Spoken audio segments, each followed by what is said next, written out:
嗱，呢個加勒比海嘅雙排刺身呢，就係喺第一期 Mabel 話你知個海參介紹嗰度講嘅。咁當時啲客人呢就反映呢話食咗呢個呢個海參嘅皮呢有啲沙質感。咁實際呢個唔係沙質感嚟嘅，只不過佢係啲深海刺身呢，佢底下嗰個岩質層嚟嘅。海參呢，佢主要就全部靠食沙裏邊嘅微量元素嚟長大嘅，所以佢對嗰個恢復嗰個傷口啊、增強免疫力啊、抗癌啊嗰啲作用好好。咁我哋依家呢，依家我哋重新開始嘗試呢，就係買一個呢啲咁硬嘅刷仔，咁啊將個海參呢浸泡2日之後。咁佢劏咗肚，而家呢啲係劏咗肚嘅，浸泡2日之後呢，呢個表皮呢比較有韌性呢，我哋用呢個刷係咁刷佢幾下呢，呢個皮就好容易就刷到好靚啦，就一啲沙質感都唔會有啊。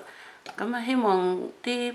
觀眾呢，下次試下呢個方法啦，幾好用嘅。咁刷過之後，呢條成條海參再攞嚟泡發呢，就成條都會好有好靚嘅口感。